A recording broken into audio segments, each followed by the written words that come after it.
Good morning and welcome to worship today. My name is Pablo Willie Bustos. I use he and him pronouns, and I'm the music director here at First Unitarian. I would love to invite you into a song this morning. If you could rise in body, mind, and spirit, we're going to sing Morning Has Come, and it's going to be done a cappella, and the words are up in our screen here and behind me. So I will sing it through one time, and then I'll invite us as a congregation to sing it through 3 more times before we delve into something a little more fun.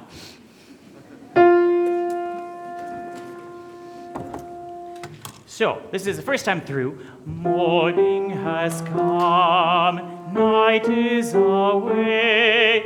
Rise with the sun and welcome the day. Everyone, and morning has come, night is away. Rise with the sun and welcome the day. Number 2, morning has come.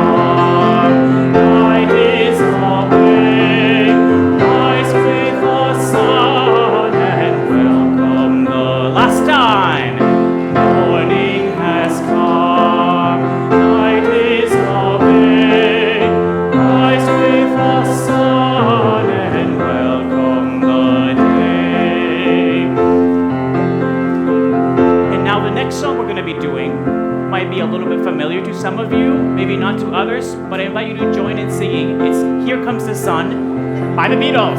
Okay?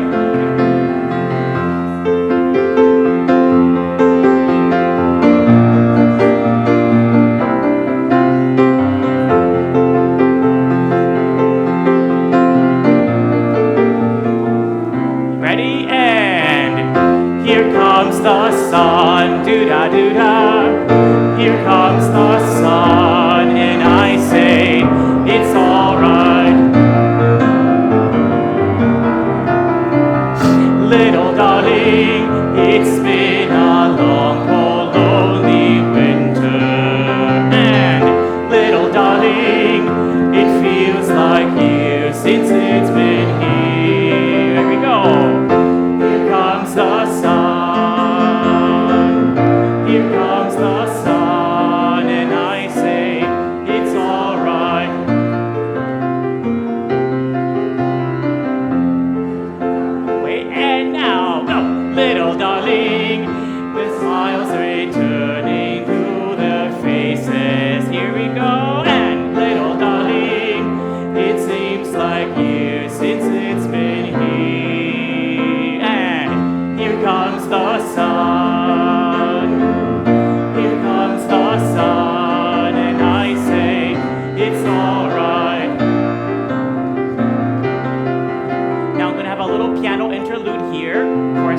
And then we'll join with the fun part.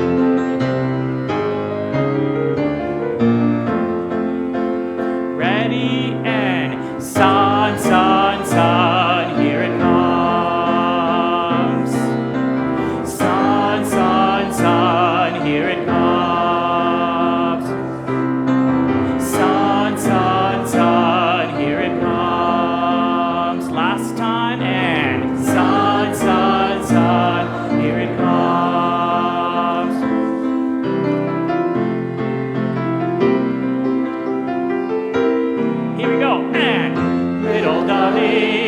I feel the ice is slowly melting. Little darling, it seems like years since it's been here. And here comes the sun. Here comes the sun. And I say, it's all right. And wait, 2, 3, 4.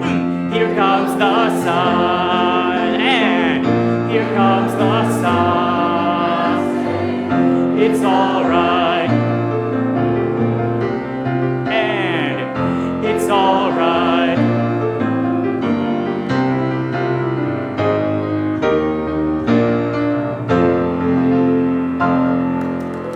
Nice work. Here comes the sun. Though that can be hard to believe, the earth turns. And daylight returns. Here comes each of us, little one and longtime member. Come into this place. come into this hour. Come into this community with all of who you are. With all of us ready to receive. Come with your excitement and your springiness. Come with your noise and your confusion. Come with your worries and your burdens, and meet us in this muddy season. For we know that in the dirt and in the mud lies a blessing. And grace has a way of slipping into the gritty places. When we least expect it. Come, let us worship together. Join us in our unison words for our chalice lighting. Josh Russo, Amy Benjamin, and Lucy Pratt will be helping us light our chalice here in the sanctuary.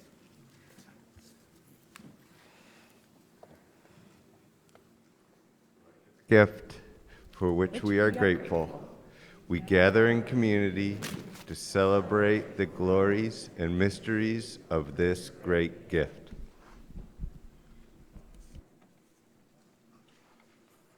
When I was in 3rd grade, my teacher got a big refrigerator box and painted it sky blue with a rainbow on it, and she called it the prayer box.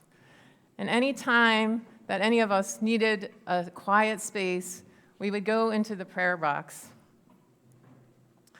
And at that time, my mother had already been widowed, and I was the youngest of 6 kids. So the prayer box was a really good place for me, being in 3rd grade.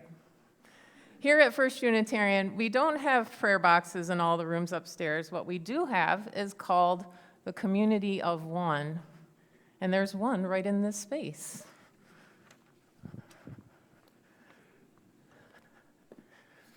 The Community of One consists of either a rug or a pillow and a bag of tools.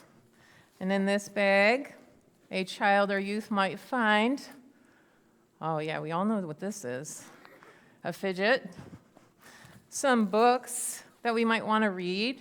This one is about how we're connected in evolution to all things, and some tales from India. There's some things to color, or in this case, a finger labyrinth. Some stuff to squeeze. Oh, the principles that you can color. Some people you could play with. And it goes on. A mindfulness jar in case you need to want to meditate. Crayons. Another fidget. And I think that's pretty much everything in there. This is also another kind of fidget. But the reason why we have this is so that at any time during a learning process or during chapel, you can go and give yourself some rest and renewal and a way to address your own needs at any particular time, right? Because we don't always want to be connected all the time in terms of what other people are doing, to be able to, we don't always have the same needs at any moment in time. So kids can use this, and youth can use this, if they need just a space away from the group. And it's our way as a community to support that. And isn't that why we come to church? We come to church to offer an alternative way of structuring our life together so that we can take a pause to reset ourselves and to renew ourselves in the process of transformation. So this morning, as we pause in this between space in terms of the equinox, we pause to recognize this need to have structures where we can rest and renew our spirits and reset ourselves. And we do that today together. So I would invite you to rise in body or spirit and greet your neighbor, and if you're online in the chat, and offer each other a witness to the place where you find the most loveliest rest right now. I know what it is for me. Where do you find a space where you can have rest that's lovely for you?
if we can all just find a space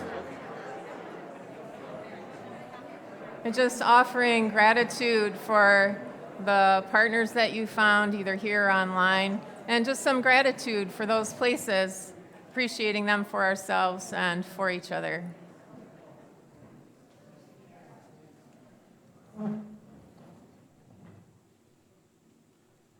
Hello, I'm Andrew. My wife Emily and I have been members here since 2019, and I'm not really great at storytelling or creative writing or public speaking, but I guess that's why I really don't do slam poetry.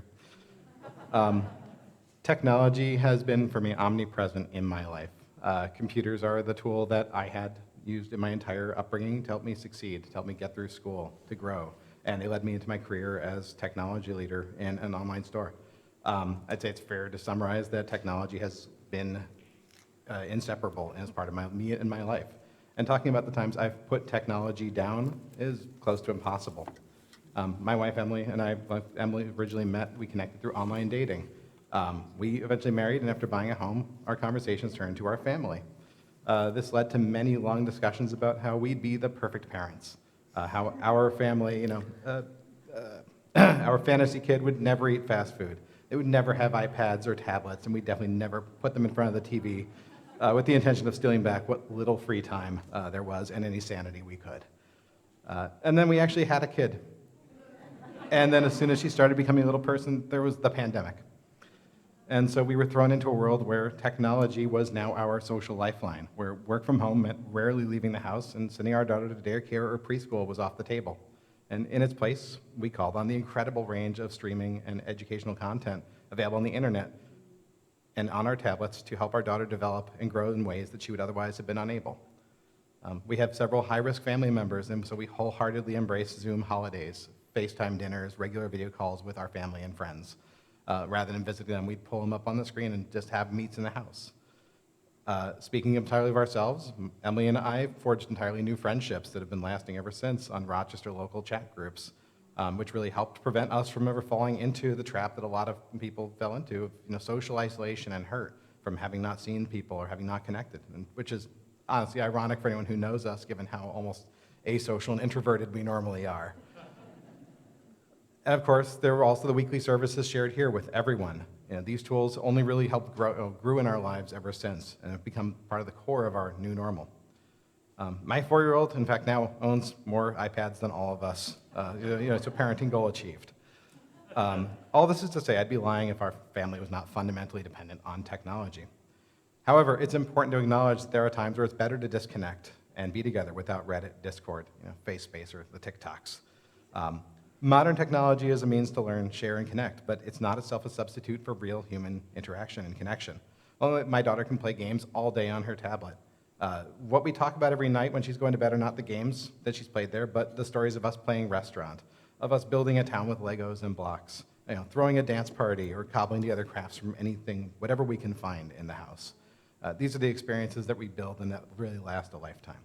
So there comes a point where it's necessary, even when technology is everywhere in our lives, to disconnect, to unplug, and embrace the authenticity and simplicity of just being together.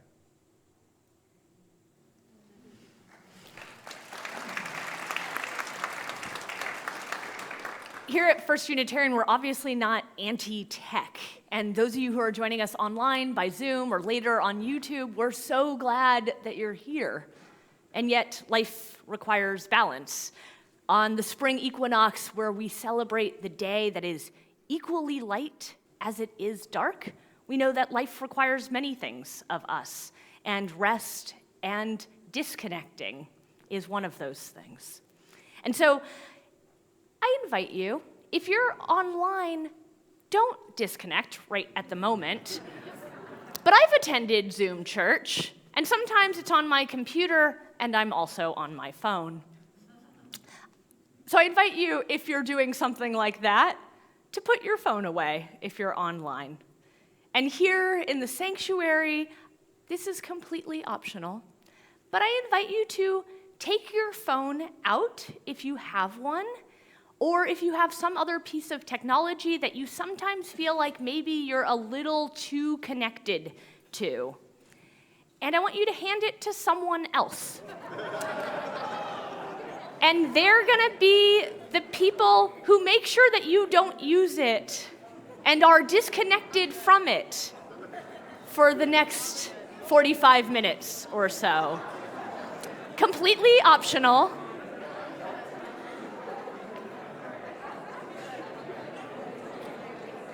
All right. I'm seeing some of you take me up on that, and some of you saying no thank you. All right. All right. So we'll settle it down. The trick is not now to play with someone else's phone. Yeah. Hey, Jenna? Yeah. We just did a thing. Oh, right. So you know, sorry. with, like, I the was just checking phones. out this like really cool resource. Have you heard of the Nap Ministry? The Nap Ministry. I've not heard of the Nap Ministry. It's this really cool hotline that when you call it, it connects you to a spoken meditation centered on the philosophy that rest is resistance. What? Yeah, we should call it. Let's like do it. right now. Okay. Yeah. Dialing takes a little. Oh, there we go. Yeah. I'm good at dialing.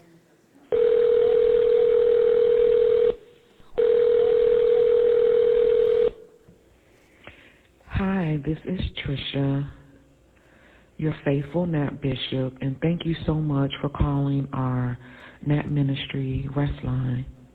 I'm so happy you're here. Happy you are thinking about rest as a way to gain liberation from toxic systems that want us working 24 hours a day, 7 days a week, that see us simply as a tool to build an empire for their wealth. But we know we are not machines. We are divine, beautiful human beings with the inventive, flexible, and imaginative minds and hearts and bodies that can find rest, that can snatch rest, that can reclaim our time and our bodies as our own. We will rest. This message is for those who hear this rest is resistance moment and immediately their body clenches and there's tension and there's stress. And you say, how could I ever rest? I have bills to pay. The electric bill is due tomorrow. Rent is due next week. I have to eat. I work 3 jobs. I have children. All of the things that we are living through and living in, attempting to thrive in a culture not meant for that. I'll say to you that it is not going to be easy, but that it is deep, deep spiritual and liberating work that will be a lifetime of unraveling, that will be a lifetime of community gathering around you, making space for your rest. It will be deeply subversive, deeply, deeply radical. You will go into the wells of your own understanding. You will reach deep into the power and brilliance of your ancestors. And you will find rest. You will reimagine it. You will take 10 minutes every day to close your eyes and just be. Stare at a tree. Rest your eyes like my grandmother. Not return a text immediately. You'll begin to add one boundary to your life that will allow you more space to blossom and be human. To know that your body is your own and you don't belong to capitalism. You don't belong to white supremacy. That you belong to yourself, to your community, to source, to the creator. That we are enough right now. We will rest. Resting is our birthright and our North Star. Thank you for listening. Thank you for resisting.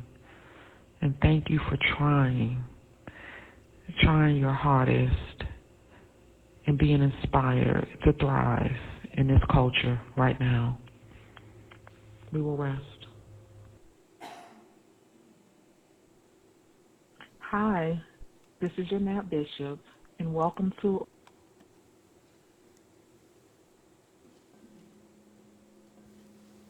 We invite you now to settle into the sounds of the beautiful music that Pablo is going to give us.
Invite you to take a deep breath in and gently, for yourself, within your own body, gently hum whatever pitch feels comfortable to you, just to have connection to the resonances you're hearing. So let's all inhale together. We don't all have to pick the same sound. It's just something for ourselves to take a moment of rest.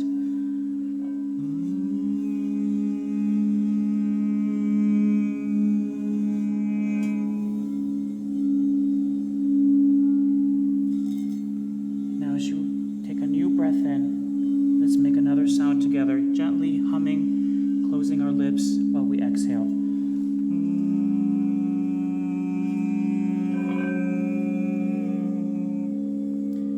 And our final one together.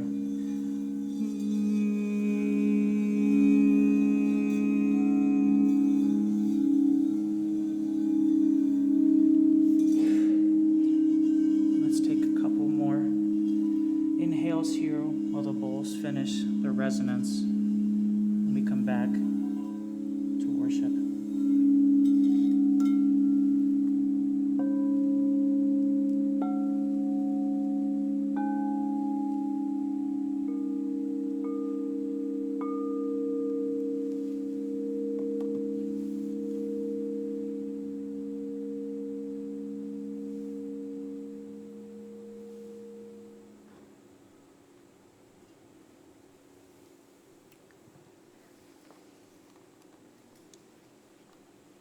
We come into community to collectively practice how to find moments to rest, to know at least here in this place, in this 1 hour of the week, we can settle and know that not much is expected of us.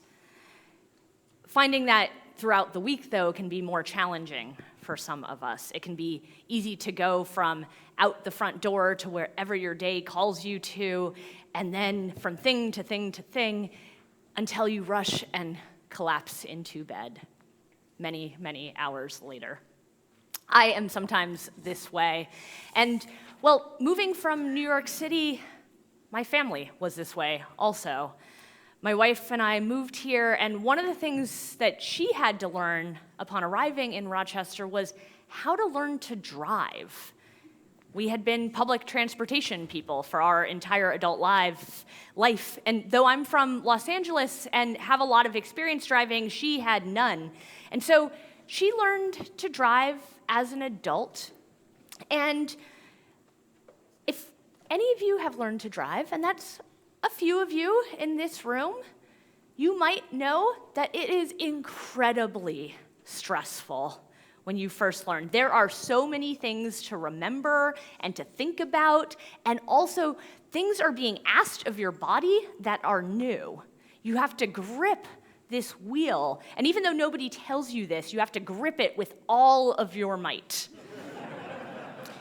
And so if you're here in the sanctuary, grab the arms of your chairs or the seat in front of you, or just clench your fists. You can do that at home also. And imagine that you are learning to drive, and the well-being of everybody in your car and everybody around you depends on this. My wife is a singer, and she sings a song when she's feeling nervous, and it goes like this: no squishy, squishy, to remind herself to not hit people. Which, watch out, Rochester, that's terrifying. But imagine you have to grip and then turn left. Go ahead and do it.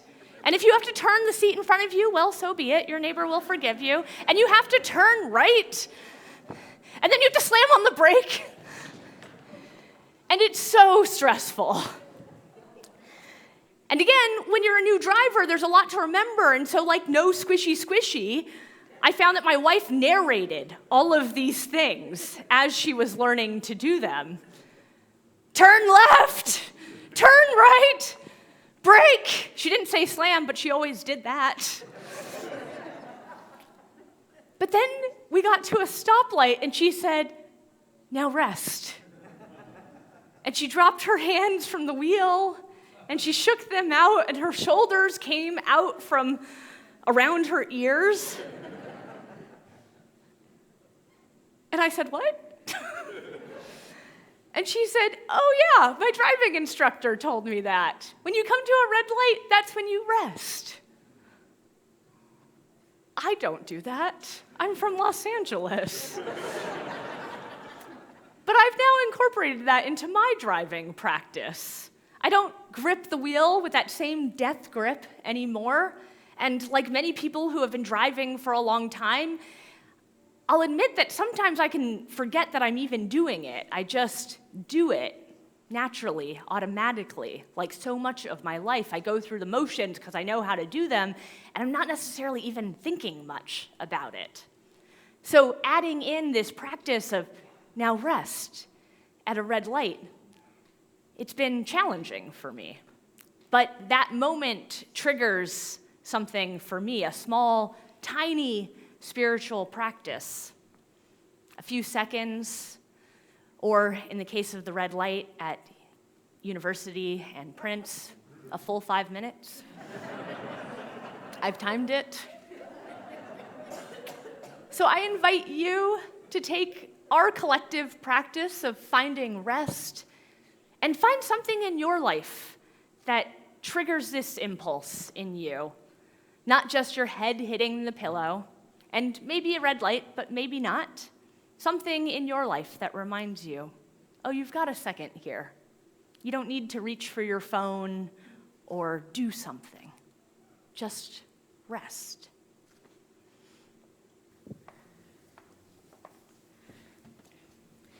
Everything our church does for ourselves and others is made possible by what we bring to it. Each week we practice shared generosity to support the work and witness of Unitarian Universalism in Rochester. And half of our Sunday offering goes to a partner organization doing work that creates a more just and loving world. So today, we share our plate with Foothills Unitarian in Fort Collins. This sibling congregation is leading the way in Unitarian Universalism in faithful support of our queer and trans members, youth, and the people in the community. We take up this offering for their work in recognition that they call us to a deeper courage and faithful living.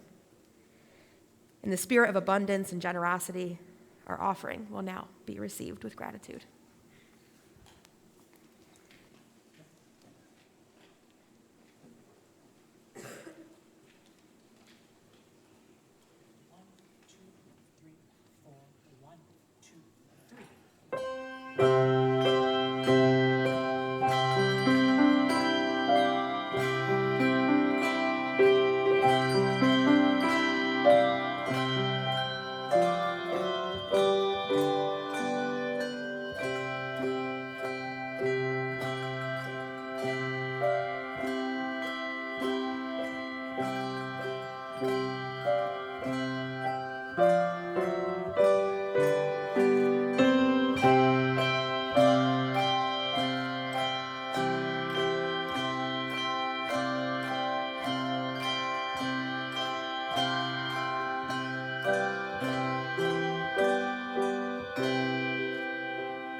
Here at the center of our gathering is a big pool of mud. Perfectly normal, perfectly healthy for church. March is unpredictable in Rochester, and the spring equinox, it falls in our muddy season here at church. As the wheel of the year turns, we find ourselves faced each and every year with the element of earth, of this mixture of water and soil, because we know that grace and blessings, they tend to not find us in squeaky clean places. They find us in the grit and the grime when we don't expect it. And so I invite you into a ritual of mud today. I invite you to receive a mud anointing. Here we've got mud of soil and water, and artist clay in these smaller bowls. And I'll invite you to come forward in just a moment. And in the center of the aisles, Jenna and Sheila and I will be there to offer a mud anointing. But you can also come with a friend or a family and get an anointing or a blessing from them. We ask you to let yourself be marked as worthy of rest. We ask you to let yourself be marked as a part of the earth. Now, when I say put mud on your face, you probably think of a couple of things. One might be a Queen song. Another might be a spa treatment. Or maybe you think of Ash Wednesday and the Christian reminder that we come from the earth. All of these things are true, except for the one that ends with "you are a big disgrace." That Queen song does not resonate here. You are good and of the earth and worthy of rest. And if mud on your face or your hands just isn't going to do it for you, I invite you to come forward and take a berry or a seed pod that we've collected from here in the church, and let that be a reminder of your connection to this earth and your connection to this place. Let yourself be reminded that you are in relationship with the cycles of the earth. Let yourself be marked as worthy of rest. Sheila, may I offer you a blessing on your head or on your hand? Sheila, you are worthy of rest. My head. A blessing on my head, Mazel Tov.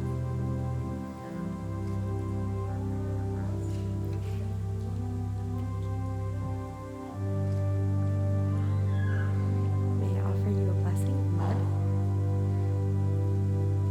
Reverend Sherry, you are worthy of rest. And if you are online, I invite you to take that cup of coffee or tea or houseplant that you have sitting next to you and mark yourself as worthy of rest. Those elements too come from the earth. Come forward and claim your blessing from a family or a friend or a perfect stranger in the middle, or from one of us. Anybody else?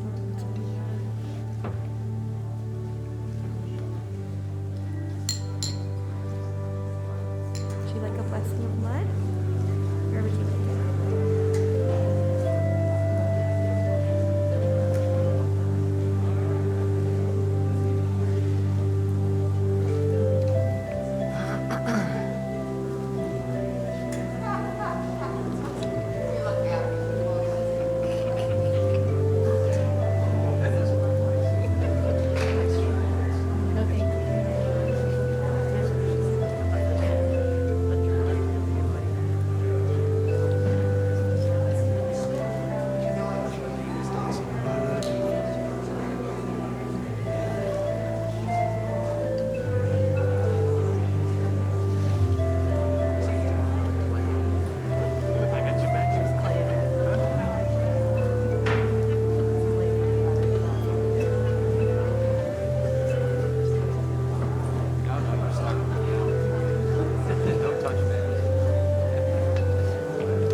marked by clay or coffee or mud or tea.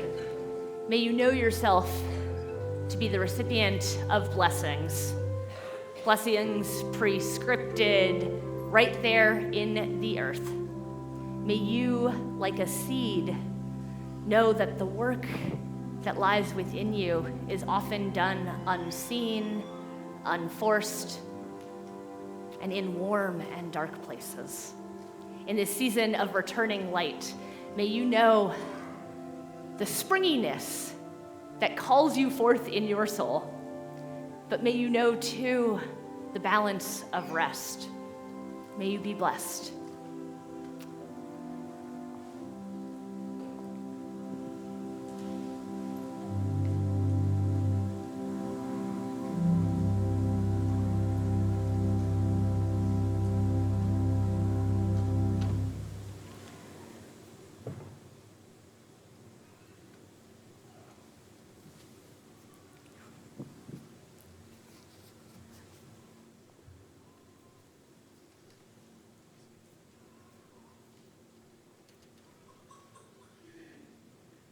I'm sorry, all. I just like to sing, so I was getting ready to sing.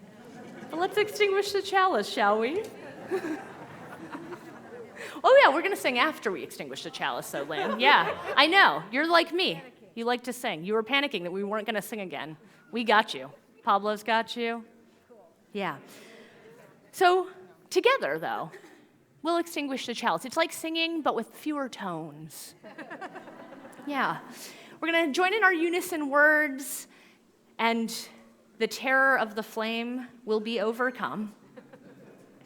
We extinguish this flame, but not the lighted truth, the warmth of community, or the fire of commitment. These we carry in our hearts until we are together again.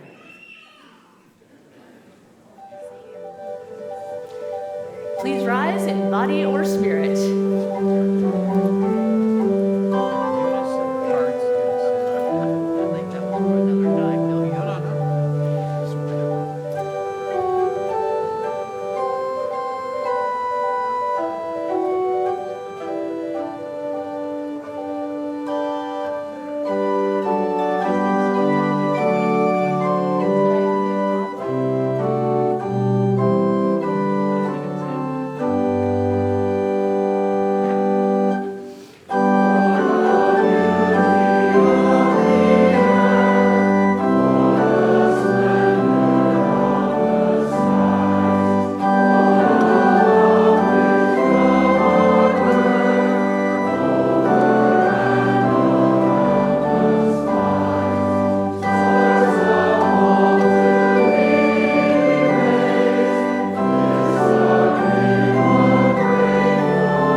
depart from this place. Church is not over after worship. We continue with connection. So lest you think, shoot, I need to get my phone back right now, know that if you wanted, you could continue for another 45 minutes or so.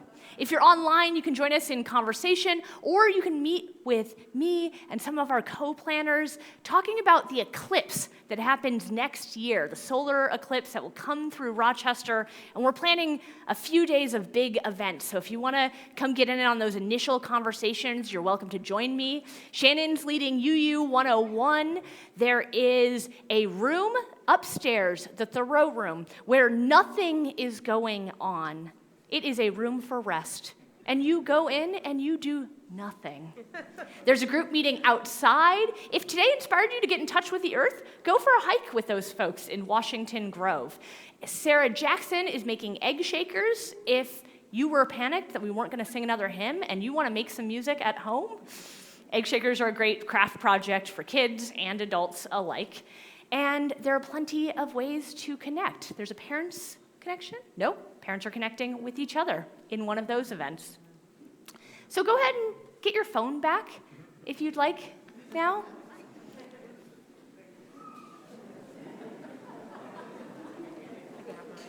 All right. Go connected. Go out into the world, worshiping and praising. Go connected to the source, the earth, and each other. Amen.